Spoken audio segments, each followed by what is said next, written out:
Hi, and thank you for joining me for my Thursday devotion. This Thursday happens to be the 4th of July. So instead of working our way through another book of the Bible and continuing that, we're going to look at Independence Day as Christians. What we're going to look at now is the epistle reading from this past Sunday, Romans 13, verses 1 to 7. I am Kevin Lentz, the pastor of Trinity Badger Ranch, and I appreciate you spending these few minutes with me. I'm going to read those verses to you.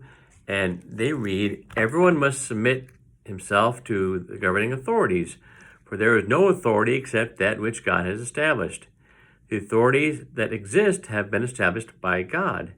Consequently, he who rebels against the authority is rebelling against what God has instituted, and those who do so will bring judgment on themselves. For rulers hold no terror for those who do right, but for those who do wrong.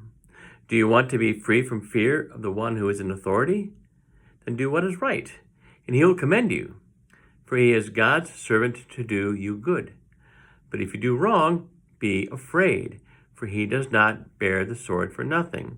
He is God's servant and agent of wrath to bring punishment on the wrongdoer. Therefore it is necessary to submit to the authorities, not only because of possible punishment, but also because of conscience. This is also why you pay taxes, for the authorities are God's servants, who give their full time to governing. Give everyone what you owe to that person. If you owe taxes, pay taxes. If revenue, then revenue. If respect, then respect. If honor, then honor." The word of the Lord. We know that on a lot of late night TV shows, Jimmy Kimmel, Jimmy Fallon, even going back to Johnny Carson, the government was always the source of a lot of their jokes. People always make fun of them. But honestly, it's a blessing because that they're taking advantage of one of our freedoms, the freedom of speech, without fear of persecution.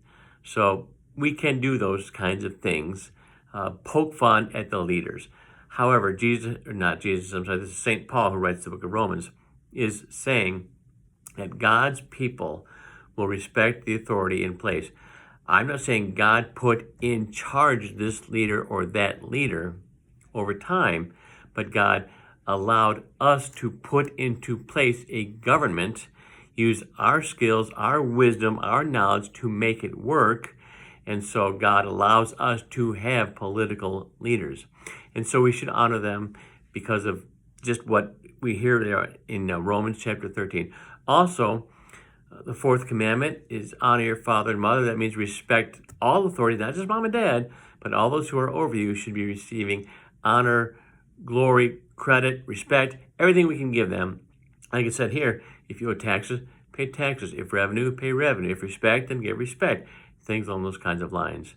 We're very thankful to live in America, a nation with a lot of freedoms, with wonderful leadership over the nearly 250 years we've been as a nation.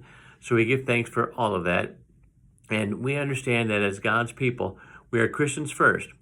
But that doesn't mean it has to be in difficulty with citizenship as well. We should be godly citizens, Christian neighbors, people of the community to honor God, please God, wherever God has put us. So we give thanks that we can have those two hats, if you will, Christian, first and foremost, but also citizens, because that's an important thing that we give thanks for as well. And our citizenship gives us a lot of freedoms for which we give thanks. So thank you for joining me. I pray your 4th has been or will be wonderful. And I look forward to seeing you again on Monday when I do a sermon recap. And if you're in town this weekend, I invite you to go to church. God bless you 4th. We'll talk to you again. Bye-bye.